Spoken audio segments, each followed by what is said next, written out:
యేసు నామంలో మీకు శుభములు సమృద్ధిగా కలుగునుగాక. మధురం నీ వాక్యం అనే కార్యక్రమానికి స్వాగతం.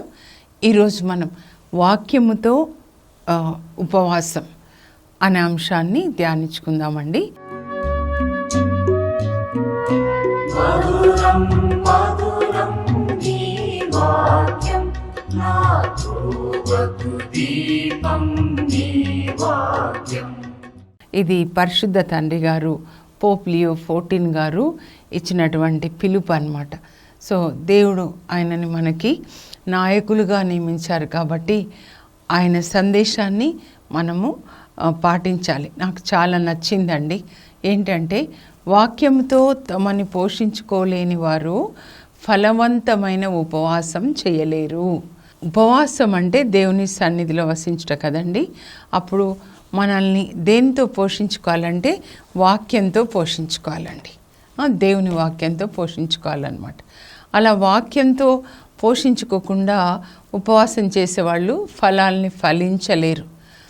దేవుని కొరకు ఫలాల్ని ఫలించలేరు. వసంతకాలం అంటే స్ప్రింగ్ సీజన్ అన్నమాట. ఇంగ్లీష్లో లెంట్ అని అంటే అది గ్రీక్ వర్డ్ లెన్స్ అండి, చెప్పాను కదా. అంటే అర్థం ఏంటంటే స్ప్రింగ్ అంటే వసంతకాలం. వసంతకాలం అంటే ఫలించే కాలం. ప్రకృతిలో చెట్లు కూడా ఇప్పుడు ఫలిస్తాయి కదా, మనం కూడా ఫలించాలి. అప్పుడు మనం కాల్చిన కాయలు అందరూ తినాలన్నమాట. యోసేపు ఫలించిన కొమ్మ మనం ధ్యానించుకున్న ఆదికాండం 49:22లో అందరికీ కరువు కాలంలో కొట్లు తెరిచి ధాన్యాన్ని పంచాడు. ఇప్పుడు నూతన నిబంధనలో హృదయం అనే కొట్టు తెరిచి అందరికీ కూడా వాక్యం అనే ఆహారాన్ని పంచాలండి. దేవుని సన్నిధిలో గడిపిన వాళ్ళకి దేవుడు ఒక పనిని అప్పగిస్తారండి.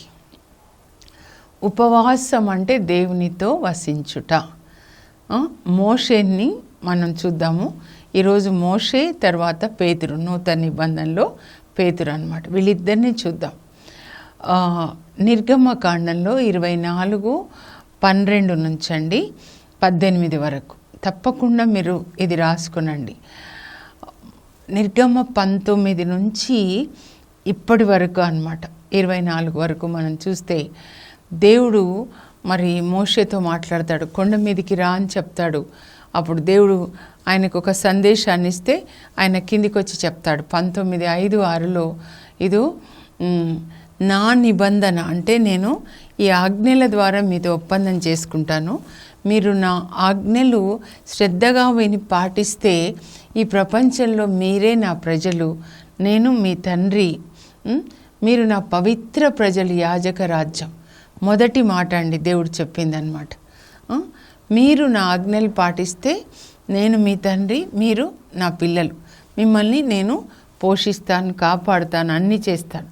ఇప్పుడు నిబంధన అంటే ఒప్పందం. భార్య భర్తల మధ్యలో ఇద్దరికి దేవుని సన్నిధిలో దేవుని సాక్షిగా వాళ్ళు నిబంధన చేసుకుంటారు. ఇద్దరు దేవునితో ఒకరితో ఒకరు కష్టంలో, సుఖంలో, వ్యాధిలో, సౌఖ్యంలో తోడుగా ఉంటాను.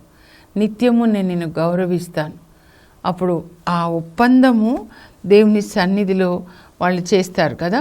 అప్పుడు యేసు రక్తాన్ని, యేసు శరీరాన్ని తీసుకుంటారంటే యేసు రక్తపు నిబంధన అన్నమాట. దానికి ఇద్దరు కూడా బద్దులై జీవించాలి చివరి వరకు. అలాగే దేవుడు సినాయి పర్వతం దగ్గర ఇజ్రాయేల్ ప్రజలతో మోషే ద్వారా, మోషే మధ్యవర్తిగా నిబంధన చేస్తాడండి. 10 ఆజ్ఞలు ఇస్తాడు నిర్గమకాండం 20లో. తప్పకుండా మీరు ఇంట్లో రాసుకోవాలి. మీ హృదయంలో పరిశుద్ధాత్మదేవుడు రాస్తాడు. వీటిని మీరు పాటిస్తే అప్పుడు దేవుడు ఏమంటారంటే మీరు నా పిల్లలు, నేను మీ తండ్రి. ఇప్పుడే చెప్పాను కదండి. మోషేని కొండ మీదకి రమ్మన్నాడు. ఆయన దేవుని సన్నిధిలో గడుపుతున్నాడు అనమాట. మోషే 40 దినాలు 2 సార్లు గడుపుతాడండి. నిర్గమ 24:18లో ఉంటుంది, నిర్గమ 34:28 అన్నమాట. అయితే 24:12 మనం చూస్తే దేవుడు మోషేతో ఏం చెప్తున్నాడంటే, మోషే కొండ కింద ఉన్నాడు, నువ్వు కొండ ఎక్కి పైకి రా, నేను నీకు నియమములను 10 ఆజ్ఞల్ని రాసిస్తాను, నీవు మళ్ళా కిందికి దిగి ఇజ్రాయేల్ ప్రజలకి వాన్ని బోధించు. కొండ ఎక్కి పైకి రా. అప్పుడు ఆయన పైకి వెళ్తాడనమాట యెహోషువతో కలిసి. అక్కడ కొండ మీద దేవుని సన్నిధి మేఘ రూపంలో సినాయి కొండ అంతా ఆవరిస్తుంది. మోషే సరాసరి మేఘంలోకి వెళ్ళిపోయాడు. 7 రోజులు అలాగే ఉంటుంది. 7వ రోజు తర్వాత దేవుడు మాట్లాడతారనమాట. ఇది అన్నీ బోధిస్తారండి.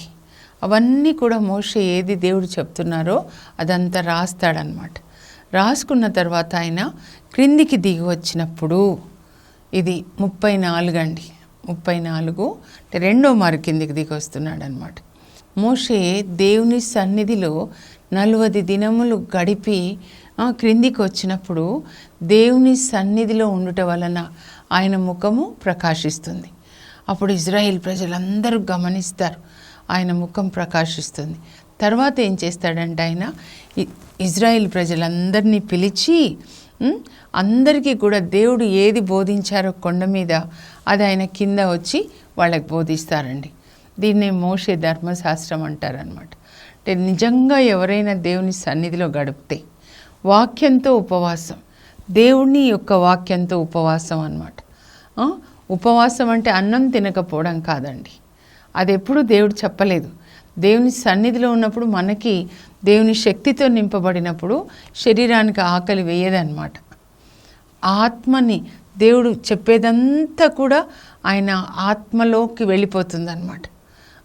అందుకే యేసుప్రభు అంటారు మత్తయి 4:4లో మానవుడు కేవలం రొట్టె వలన కాక దేవుడు వచించు వాక్కు వలన ఆయన జీవిస్తాడు. ఇప్పుడు ఈ వాక్యాన్ని మనం చదివిన తర్వాత ధ్యానించాలి. అంటే ఏం చెప్తున్నాడు? రొట్టె వలన అంటే శరీరం రొట్టె వలన జీవిస్తుంది. దేవుని యొక్క వాక్కు వలన ఏది జీవిస్తుంది? ఆత్మ జీవిస్తుంది. నీవు శరీరం కాదు, జంతువులు శరీరం. నీవెవరంటే ఆత్మ. నీ తండ్రి దేవుడు ఆత్మ, నీవు కూడా ఆత్మనే. కాబట్టి ఆ ఆత్మని మరి దేవుని యొక్క వాక్యంతో నువ్వు పోషించాలి. ఇక్కడ ఆత్మ, ఇక్కడ ఇది మన కడుపు పొట్ట ఉంది కదా, సో ఇది పైనుంచి వచ్చింది, ఇది కింద మట్టి నుంచి వచ్చింది.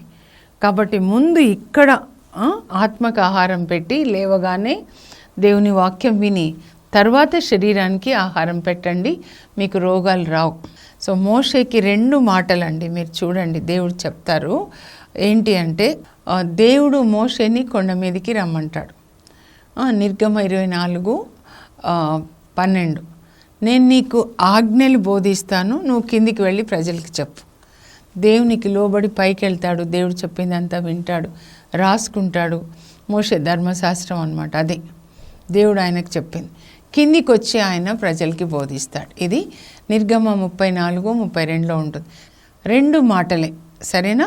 ఇది నేను చదువుతాను, దయచేసి మీరు రాసుకునండి ప్లీజ్. వాక్యముతో ఉపవాసం. పరిశుద్ధ తండ్రి గారు చెప్పింది నేను మీకు చదువుతాను. దేవుని వాక్యముతో తమను పోషించుకోలేని వారు ఫలవంతమైన ఉపవాసము చేయలేరు. అంటే వాళ్ళు ఏమీ ఫలాల్ని ఫలించరనమాట. అది వ్యర్థమైన ఉపవాసం. ఇప్పుడు మోషే ఉపవాసం చూద్దామండి. ఈయన కొండ మీదకి వెళ్ళినప్పుడు యావే మోషేతో కొండ మీదికి వచ్చి నన్ను కలుసుకొనుము, నేను నియమములను ధర్మశాస్త్రమును రాతి ఫలకంపై వ్రాసి నీకిచ్చేదను, నీవు ఇజ్రాయిళ్లకు వానిని బోధించు. ఒక పని అప్పగించాడనమాట. అప్పుడు ఆయన కిందికి దిగొస్తాడు. దిగొచ్చినప్పుడు 34:32 ఇజ్రాయేలీలందరూ మోషే ఎదుటకు వచ్చిరి. ప్రభువు సినాయి కొండ మీద తనకు వినిపించిన ఆజ్ఞలను అన్నింటినీ అతడు ప్రజలకు బోధించెను. ఇది దేవుడు కోరుకునే ఉపవాసం అండి. మనం దేవుని సన్నిధిలో గడిపి దేవుడు చెప్పినటువంటి వాక్యాన్ని మనం విని మనం పాటించాలి. తర్వాత మన చుట్టూ ఉన్న వాళ్ళకి కూడా బోధించాలన్నమాట. కనీసం మత్తయి 5, 6, 7 అధ్యాయాలు మీరు వాళ్ళకి బోధించండి. మోషే అయితే 6 లక్షల మందికి అండి, 6 లక్షల కుటుంబాలకి బోధించాడు. ఎన్నిసార్లు తెలుసా? 2 సార్లు బోధిస్తాడనమాట. ఒకసారి సినాయి పర్వతం దగ్గర బోధిస్తాడు, రెండోసారి 40 సంవత్సరాలు, 40వ సంవత్సరంలో ఆయన 10 ఆజ్ఞలు బోధిస్తాడు. తర్వాత మోవాబు మైదానంలో అనమాట. అప్పుడు వాళ్ళు కూడా 6 లక్షల మంది అండి, అంటే పురుషులు అనమాట. ఆ తర్వాత ఇప్పుడు ఏంటంటే ఇంకా మనం యోహాను స్వార్తలోకి వెళ్దామండి. యోహాను స్వార్త 21 అధ్యాయంలో మనము పేతురుకి యేసు ప్రభు సందేశాన్ని ఇస్తారనమాట. ఈ 21 అధ్యాయంలో ఏముంటుందంటే తిబేరియా సరస్సు తీరాన, అంటే గలిలియా సరస్సే అండి. గలిలియా ఉన్న వైపు గలిలియా సరస్సు అంటారు, తిబేరియా పట్టణం ఉన్న చోట తిబేరియా సరస్సు అంటారు. ఇది నాకు చాలా డౌట్గా ఉండేది, తిబేరియా సరస్సు వేరా గలిలియా సరస్సు వేరా అట్లా అని. కానీ అక్కడికి వెళ్ళిన తర్వాత నాకు ఆ డౌట్ క్లియర్ అయిపోయింది అనమాట. తిబేరియా పట్టణం ఉన్న వైపు ఉన్న చోట దాన్ని తిబేరియా సరస్సు అంటారు. ఉత్తరాన గలిలియా ఉంటుంది కనుక గలిలియా సరస్సు అంటారు అనమాట. అయితే పేతురు చూడండి, యేసు ప్రభు పునరుత్థానుడయ్యాడు. యోహాను 21 అంటే 20వ అధ్యాయంలో యేసు ప్రభు పునరుత్థానుడు అవుతాడు. వాళ్ళందరికీ కూడా ఒక ఆజ్ఞని ఇస్తాడండి. మార్కు 16:15లో, అలాగే మత్తయి 28:18-20 వరకు, మీరు ప్రపంచమంతటా వెళ్ళి సువార్తను బోధించండి, పితా పుత్ర పరిశుద్ధాత్మ నామంన వారికి బాప్తిస్మ మొసగుచు నేను మీకు ఆజ్ఞాపించిందంతా కూడా వాళ్ళు ఆచరింప బోధించండి, లోకాంతం వరకు నేను మీతో ఉంటాను, సదా నేను మీతో ఉంటాను అని చెప్పి ఇహపరములందు నాకు సర్వాధికారం ఇవ్వబడింది, అధికారాన్ని నేను మీకు ఇస్తున్నాను, మీరు వెళ్ళి సువార్తను బోధించండి అని యేసుప్రభు చెప్పిన తర్వాత పేతురు ఏమంటున్నాడు చూడండి. ఆ పాత స్వభావం ఇంకా వెళ్ళలేదు, ఎందుకంటే ఇంకా పరిశుద్ధ ఆత్మని పొందలేదన్నమాట. పేతురు ఏమంటున్నాడంటే, తన దగ్గర ఒక 6 శిష్యులు ఉంటారండి. నేను చేపలు పట్టబోచున్నానో అంటాడు. అనగానే ఆయనతో పాటు ఉన్న 6 వాళ్ళు అంటారు, మేమును నీ వెంట వచ్చేదమో అంటారు అనమాట. సో పాత బుద్ధి చూడండి ఆయనలోంచి పోలేదు ఇంకా. కనుక అందరూ కలిసి చేపలు పట్టడానికి వెళ్తారనమాట గలిలియా సరస్సుకి. రాత్రి వెళ్తారండి. ఇప్పుడు చేపలు రాత్రి పైకి వస్తాయన్నమాట. అయితే ఇప్పుడు ఈ చేపలు పట్టడానికి వెళ్ళారు కదా పేతురు, ఆయన వెనకాల. అంటే పేతురుకి ఎంత పవర్ అంటే క్రౌడ్ పుల్లర్ అనమాట. అంటే నేను వెళ్తున్నా అంటే మీ వెనకాలే నేను వస్తాను. జీసస్ అది గమనించి ఉంటాడు, పేతురు వెనకాలే వీళ్ళందరూ వస్తున్నారు కాబట్టి పేతుర్ని పట్టుకుంటే వాళ్ళందరూ కూడా పేతుర్ని ఫాలో అవుతారు, ఫాలోవర్స్ అనమాట. రాత్రి చేపలు పట్టడానికి వెళ్ళారా, ప్రొద్దున వరకు ఒక్కటి కూడా దొరకలేదన్నమాట. 7 కలిసి చేపలు పడుతున్నారు, ఒక్కటి కూడా దొరకలేదు. అందులో మరి పేతురు కాక జబదాయి కుమారులు అంటే వాళ్ళు కూడా చేపలు పట్టేవాళ్ళే, కానీ దొరకలేదు. నేను లేకుండా మీరేం చేయలేరు. దిస్ ఈజ్ న్యూ కవనెంట్ అండి. నూతన నిబంధన ఏంటంటే యేసు ప్రభు మనలో లేకుండా మనం ఏం చేయలేం. అప్పుడు ప్రాతకాలంన నేను మెల్లగా చదువుతున్నాను. ప్రాతకాలం అంటే 6 గంటల ఉదయం అనుకుంటా. యేసు ప్రభు వాళ్ళని వెతుక్కుంటూ వస్తారండి తిబేరియా సరస్సు తీరానమాట. వెతుక్కుంటూ వచ్చి మార్నింగ్కి వాళ్ళు అలసిపోయినారు, టయర్డ్ అయ్యారు, ఒక్క చేప కూడా దొరకలేదు, పట్టి అలసిపోయారు. బిడ్డలారా, మీ వద్ద తినుటకు ఏమైనా ఉన్నదా? ఎంత ప్రేమగా మాట్లాడుతున్నారు చూడండి. మీ వద్ద తినుటకు ఏదైనా ఉందా అంటే లేదు అంటారు, అంతే. ప్రభు అన్నారు, కనుక్కోలేదు, యేసు ప్రభుని వాళ్ళు గుర్తుపట్టలేదు. అప్పుడు పడవకి కుడివైపున వల వేయండి అని చెప్తే అప్పుడు వాళ్ళు వల వేస్తారు, విధేయిస్తారు, వాళ్ళ లక్షణాలు అన్నమాట. అప్పుడు వల చిరిగి అన్ని చేపలు పడ్డాయి అన్నమాట. అవి కూడా పెద్ద పెద్ద చేపలు, 153 అని చెప్తారు. పెద్ద చేపలు, వల చిరిగిపోతుంది, అంత బరువు అనమాట. అప్పుడు ఆయనకి గుర్తొస్తుంది అనమాట. 3.5 సంవత్సరాల క్రితం వాళ్ళని పిలిచినప్పుడు లూకా 5లో అప్పుడు కూడా ఇలాగే జరిగింది కదా అని చెప్పి యోహానే ముందు గుర్తుపట్టి ఆయన ప్రభువే అనగానే పేతురు తొందరపాటు చూడండి, ప్రభు అని చెప్పగానే ఆయన పై వస్త్రం వేసుకుంటాడు. చేపలు పట్టేటప్పుడు ఒక కింద కొంచెం ఉండొచ్చు కదా, పై వస్త్రం వేసుకొని గబాల్లో దూకుతాడనమాట. ఎప్పుడు ఇలా దూకితే ఏమవుతుందని ఆలోచించాడు. అంత ప్రేమ జీసస్ అంటే అది చూస్తున్నాడు. ఆయన బలహీనత చూడట్లేదు, తొందరపాటుతనం చూడట్లేదు, జీసస్ని అంత ప్రేమిస్తున్నాడు పేతురు అనమాట. ఇంకప్పుడు వాళ్ళు మిగతా వాళ్ళు మాత్రం దూకరు. అంతకుముందు కూడా చూడండి దూకరు, మత్తయి 14లో ఇప్పుడు కూడా దూకరు. మెల్లగా ఆ వలని లాక్కుంటూ, వలని విడిచిపెట్టట్లేదు వాళ్ళు, వలని లాక్కుంటూ ఒడ్డునకు వస్తారు.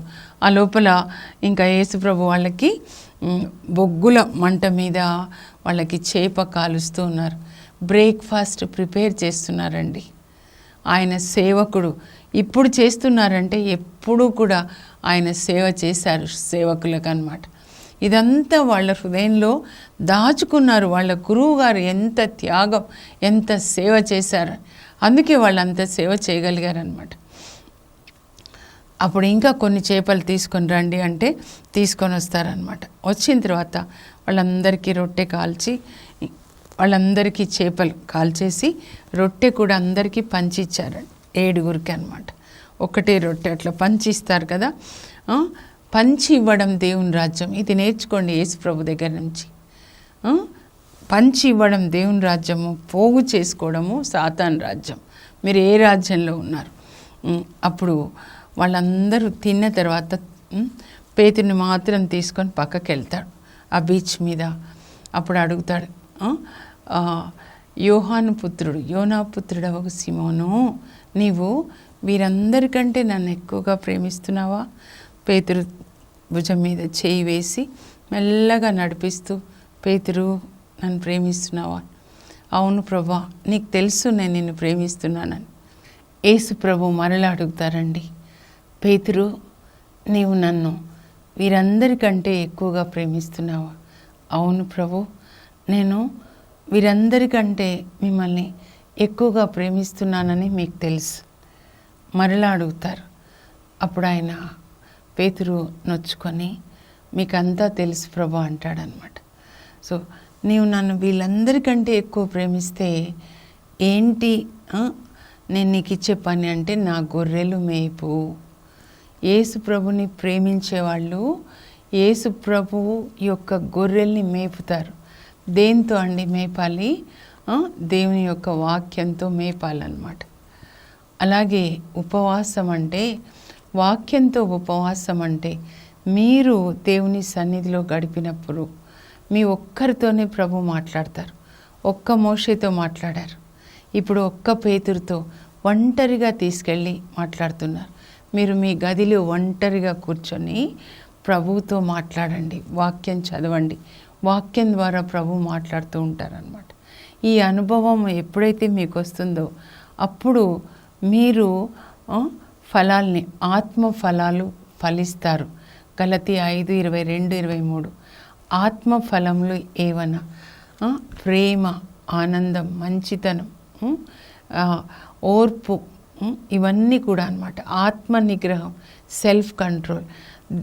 దేవుడు మనలోనికి యేసుప్రభు వస్తే యేసుప్రభు ఆత్మ మన ఆత్మ ఏకమవుతాయి.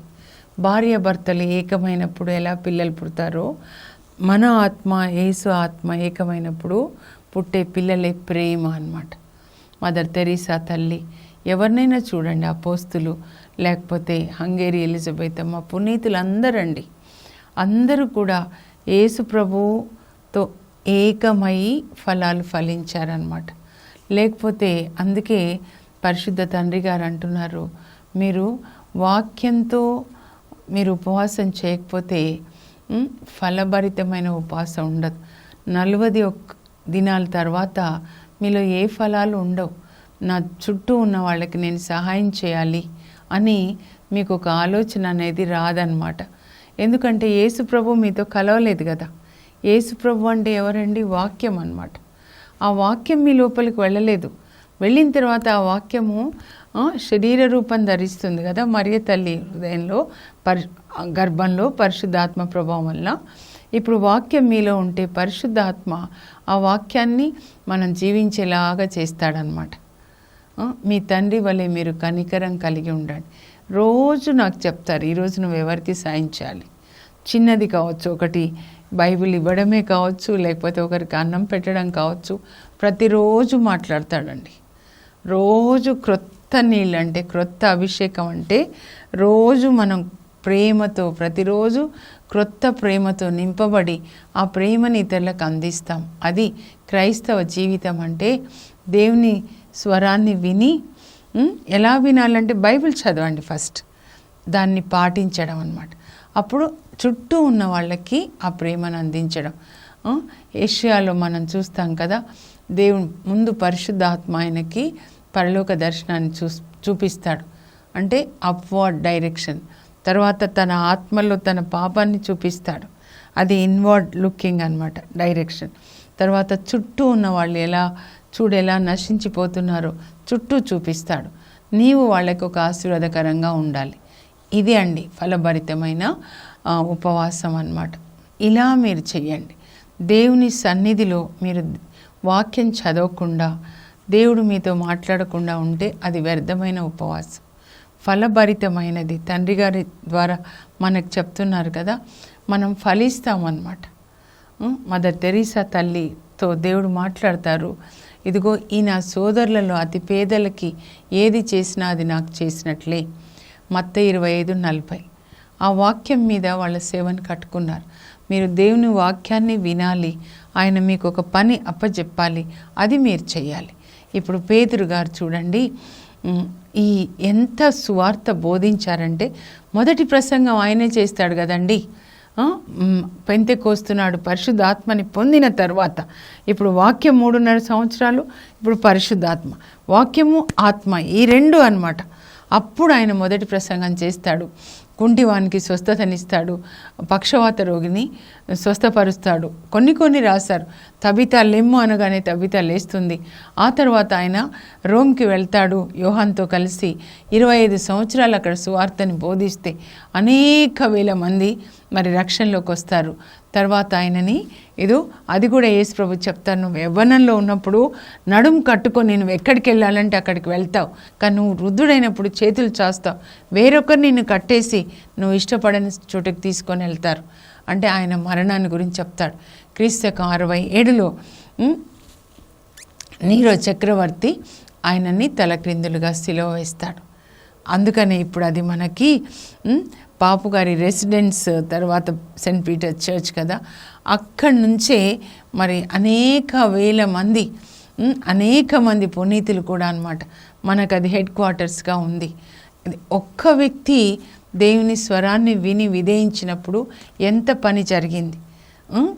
అలా ఈ సంవత్సరము అలా వాక్యం చదువుకోండి. కనీసం మత్తయి సువార్త, కొన్ని ముఖ్యమైన కీర్తనలు ఉన్నాయండి, అట్లీస్ట్ ఇది చదువుకొని దీన్ని పాటించాలి. ఎందుకు చెప్తున్నా అంటే, యేసు ప్రభువు ఇప్పుడు రెండో మారు వస్తారు కదండి.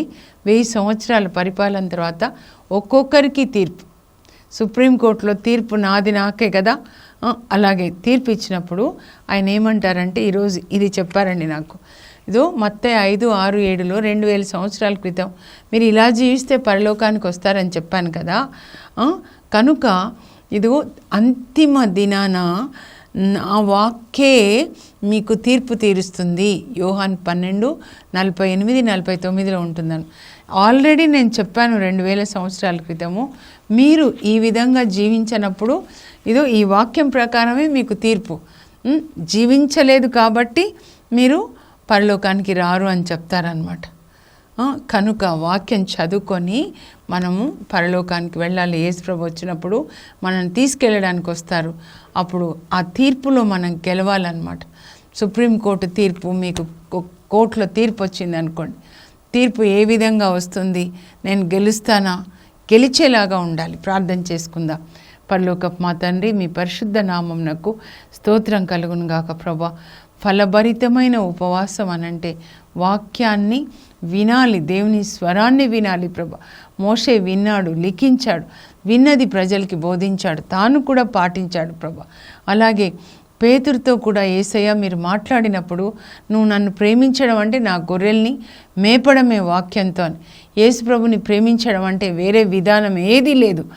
దేవుని యొక్క వాక్యాన్ని పిల్లలకి అందరికీ కూడా బోధించాలి. శౌరివారు 10 లక్షల ఆత్మల్ని సంపాదించారు. ప్రభా, మా అందరికీ ఆయన తండ్రిగా మీరు ఇచ్చారు భారతదేశానికి. ప్రభా తండ్రి, అలా మేము జీవించేటట్లుగా నాయన వాక్యాన్ని చదవాలి, ధ్యానించాలి, పాటించాలి. ప్రభా, ఇతరులకి ప్రకటించాలి. ఇది ఫలభరితమైన ఉపవాసం. ఈ జ్ఞానాన్ని మా అందరికీ దయచేసి అలాంటి ఉపవాసం చేయడానికి పరిశుద్ధాత్మశక్తిని దయచేయండి. యేసు నామంలో అడుగుచున్నాం తండ్రి, ఆమేన్. ఫలభరితమైన ఉపవాసం చేసే కృపని దేవుడు మనందరికీ దయచేయను గాక. God bless you. Have a blessed day.